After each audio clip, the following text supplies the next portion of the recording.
Left everything behind the day my girlfriend confessed her accidental pregnancy. 12 years later, a boy knocked on my door saying, "You owe me a family." I handed him a sealed envelope. "Open it. Then ask your real father." I was 26 when everything I believed about love, loyalty, and family got burned to the ground in one night. At the time, I lived in Grand Junction, Colorado. I wasn't rich or important, just a regular guy who worked hard and kept his head down. I fixed trucks at my uncle's auto shop. Paid my rent on time. Had a small circle of friends I trusted. And for 2 years I thought I had a woman I could build a life with, Melinda. Melinda moved in with me after about a year of dating. We didn't plan it, it just sort of happened. She was waitressing over at a place called Patty's Grill, off the highway, and one night she stayed over and never really left. We got used to each other fast. I liked the quiet moments with her. Late night talks, Sunday mornings when she made coffee before I even got out of bed. I thought we were solid. Thought she felt the same. Then one night, out of nowhere, she came home from work and looked pale. Like she'd seen a ghost. She didn't touch her dinner. Kept wringing her hands. And then she sat me down. "I'm pregnant," she said. I remember staring at her, confused. I wasn't ready for that kind of news, but I wasn't about to run away either. I was raised better than that. I was about to say something supportive, I think, when she added, "I don't think it's yours." That's when I stopped breathing for a second. I stood up slow. Tried to make sense of what she was saying. She told me she'd messed up. Said it happened one night, months ago, when we were fighting and she felt like I didn't care anymore. That's how she spun it. Like I had something to do with her letting another man into our bed. I didn't yell. Didn't even cry. I just walked outside and sat on the porch until the sun came up. I don't know what I was hoping for. Maybe to wake up and find out it was all some nightmare. The next day, I packed a bag and left. I didn't just leave her. I left town. Quit my job. Didn't say goodbye to anyone. I was so sick with betrayal I couldn't stand the idea of staying anywhere near her. I moved to Cedar City, Utah. My cousin helped me get a job at a local shop. I started over from scratch. I didn't tell anyone what happened. Just buried it. Worked hard, kept to myself, stayed away from women. I didn't trust love anymore. Not after that. But I didn't completely let go of the past. Before I left, I told Melinda I wanted a paternity test. If she was going to keep the baby, I needed to know the truth. She agreed. Said she'd take one and mail me the results. She did. I got the envelope a few weeks later. Never opened it. I didn't want to know if the kid was mine. Not then. I just wanted to be gone. But I kept the envelope in my desk drawer for years. Then, 12 years later, a boy knocked on my door. It was a Thursday afternoon, just past 4. I had just closed up shop. Was cleaning my hands off with a rag when I saw this kid standing outside. Skinny, awkward, maybe 12 years old. His hair was a mess and his eyes were red like he'd been crying. "You Mike?" he asked. I nodded. "Yeah. Who are you?"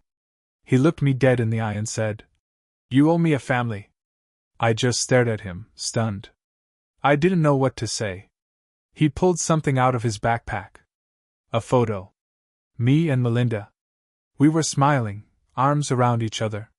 Had to be taken just a few months before everything fell apart. "I'm your son," he said. "You left. You left me and Mom." It hit me like a brick. All the guilt and anger I buried came rushing back. But I didn't say anything. I just walked back inside. Went straight to the drawer in my office. Pulled out the envelope. It was still sealed. I came back out and handed it to him. "Open it," I said. "Then ask your real father." He looked confused. Like he didn't understand. But he opened it anyway. I watched his face as he read the results. Watched how his eyes changed. He read it twice, then looked at me. "You're not my dad?" I shook my head. No, I'm not. He stood there, holding the paper in his shaking hands. Didn't say anything. Go home, I said quietly. Talk to your mom. Ask her who your real father is. He's the one who owes you answers. Not me. He didn't move for a long time. Then he turned around and walked off slowly, like his whole world had just broken in two. And for a second, I felt sorry for him. I really did. But I also knew that kid was carrying the weight of someone else's lies. Lies that were never mine to begin with. About a week passed after the kid showed up. I tried to forget about it. Tried to focus on work, like I always do when things get heavy. But something about his face haunted me. He didn't just look hurt, he looked lost. And deep down, I knew Melinda wouldn't tell him the truth. Not the real truth. Then one night, I was closing the shop when I saw someone standing by my truck. It was her. Melinda. She looked older. Thinner. Worn out in a way that life and guilt do to a person. Her blonde hair was tied back in a sloppy ponytail, and she held her purse like it weighed 100 pounds. You shouldn't be here, I said. I had to come, she said. He ran away. After he came back from here. That hit me harder than I thought it would. Is he okay? I don't know, she said. Her voice cracked. He's gone, Mike. He's been gone for 3 days. Police are looking, but... She stopped talking. Tears rolled down her face. I looked away.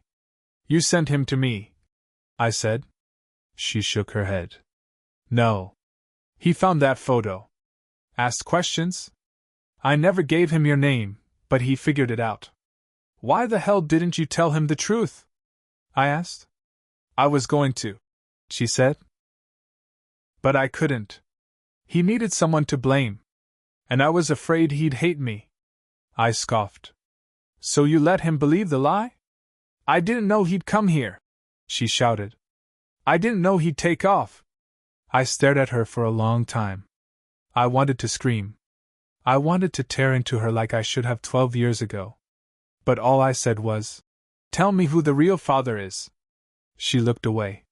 Melinda, if you want help finding him, you better stop lying. She hesitated, then said, it was a guy named Clay. Clay Beringer. I froze. That name, I knew it. We worked together for a year back in Grand Junction. Big guy. Loud mouth. Always flirting with anything that had a pulse. I never liked him, but I didn't think he'd stoop so low. He know he might have a kid? I asked. I told him. Back then. He laughed in my face and said I was trying to trap him. Of course he did. Sounded just like Clay. He's still in Junction? She nodded. Last I heard, yeah? Working security at some warehouse. I took a breath. You should go. If he shows up again, I'll call you. Mike, she said, stepping closer. I'm sorry. For everything. I didn't answer. Just walked inside and locked the door. That night I couldn't sleep. I kept picturing the boy, his wild hair, his shaking hands, the way his voice cracked when he said I owed him a family. I didn't owe him. But maybe I owed the truth. Next morning, I packed a bag and drove back to Grand Junction for the first time in 12 years. I hadn't set foot in Grand Junction since the night I left it all behind. As I crossed the town line, I felt this weight in my chest, like I was dragging the past behind me like a chain. The town hadn't changed much. Same dusty gas stations, same church on the corner, same diner where Melinda used to work. It was like driving into a memory I didn't want. I didn't go to see her. I had one mission, find Clay Beringer. Didn't take long. A buddy of mine from the old shop still lived here, and after a quick call, I had an address. Clay was working security at a cold storage warehouse just past the industrial district. I parked across the street and waited until his shift ended. When he came out, I recognized him right away. He'd gotten thicker around the middle, slower on his feet, but that smug look on his face? Same as always. I stepped out of my truck and crossed the lot. He saw me, frowned, and said, Mike? Holy hell, you're alive. Wish I could say the same about your conscience, I said. He laughed, but it died fast when I didn't. You got a second? I'm off the clock, he said. Make it quick. I pulled out my phone and showed him a picture, the one the boy had brought me. Recognize her? He glanced at it. Melinda. Yeah. Haven't seen her in years. You remember sleeping with her? He shrugged. Man, that was forever ago. She said she was single? She was lying. And you knew it. He didn't answer. She had a kid. 12 years ago. You laughed in her face when she told you it might be yours. He scoffed. Oh, come on. She was with you. Could have been anyone's. Not mine, I said low and cold. We did a test. It ain't me. For the first time, he looked uncomfortable. Scratched his neck. Shifted his weight. He came to see me, I said. Said I owed him a family. You know how messed up that is. Clay didn't say anything. He ran away after he found out. He's been gone for 3 days. A 12-year-old kid, Clay. Missing. That got to him. His face changed. He muttered. Shit, you need to own this, I said. He deserves to know the truth. You want to keep pretending you're just some guy she once knew, fine. But if that kid ends up dead in a ditch because he's out there thinking no one gives a damn, that's on you. He looked shaken. But he didn't argue. I turned to leave, then paused. You got a son out there, Clay. A scared, angry, broken kid. And thanks to you and Melinda, he doesn't trust a soul. I'm not coming back here again. Do the right thing. Or don't. Just remember, you'll have to live with it. I drove back to Cedar City that night. 3 days later, the boy showed up again. He was thinner, dirty, eyes bloodshot. He looked like he hadn't eaten in days. But this time, he didn't yell. Didn't accuse. Just stood at my door. I didn't know where else to go. He said quietly. I let him in. He sat at my kitchen table, drank 2 glasses of water, and stared at the floor. I slept in a park, he said. Then behind a gas station. Nobody cared. I asked if the police were looking for him. Yeah, he said. But I didn't want to go back to her. I nodded. I found Clay. Told him everything. The boy flinched when I said the name. I think he's gonna come looking for you, I said. I told him he had a son. He didn't say anything. Just picked at a hole in his sleeve.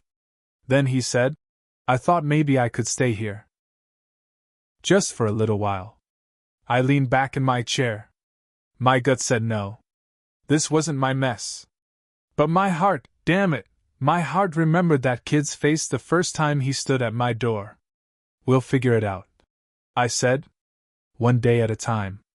He looked up, eyes full of something between hope and fear. But I could already feel it. This wasn't the end of it. Clay wasn't done. Melinda sure as hell wasn't. This thing was about to get even messier. The boy Jacob, that's what he told me to call him, stayed with me for 6 days.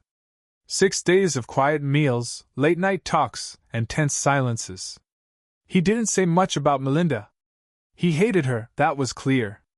Said she lied too much, cried too much, blamed him when things went wrong.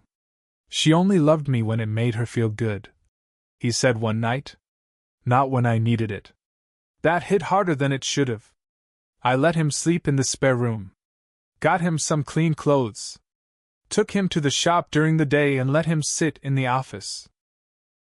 I didn't know what I was doing, but I figured I could at least give him a safe place until we figured out what came next. But then Clay showed up. It was a Thursday, 1 week after Jacob came back. I saw him through the shop window, walking fast toward the door. I told Jacob to stay in the back. Clay barged in like he owned the place. Where is he? Slow down, I said. You don't get to storm in here like this. He's my son, he said, voice rising. You think you can just keep him? He's not some bag of tools you left behind. I snapped. He ran from a mess you helped make. Clay slammed his fist on the counter. He belongs with his real father.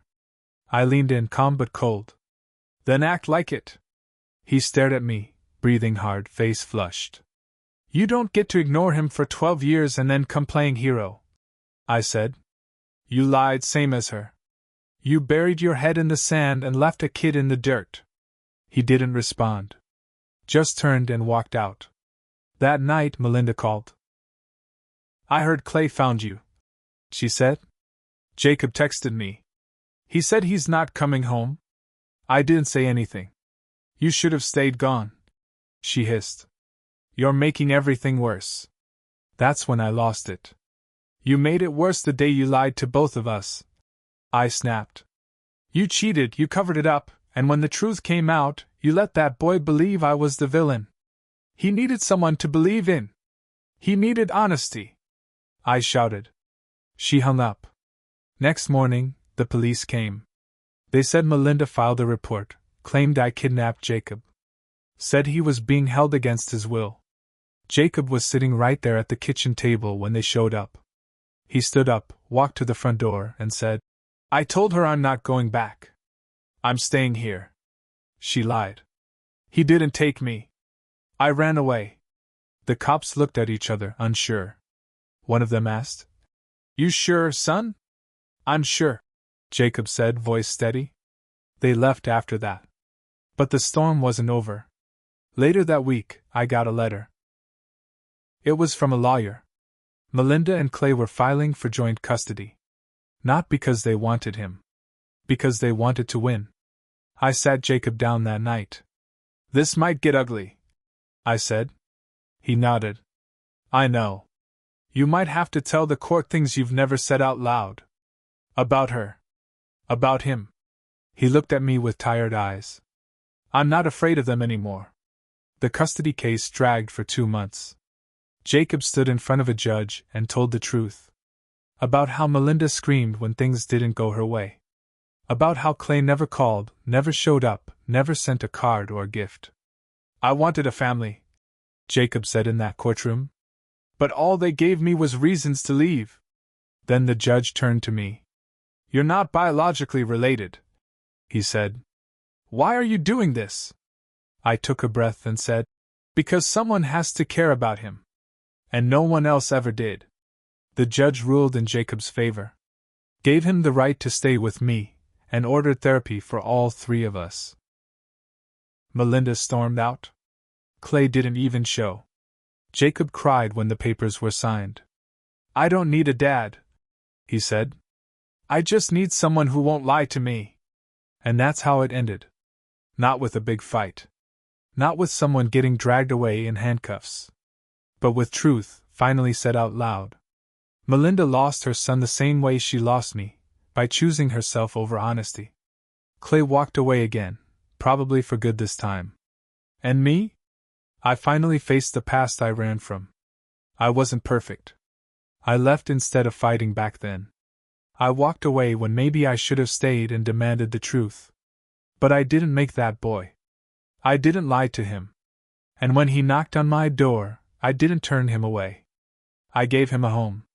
And maybe, just maybe, that was enough to break the cycle.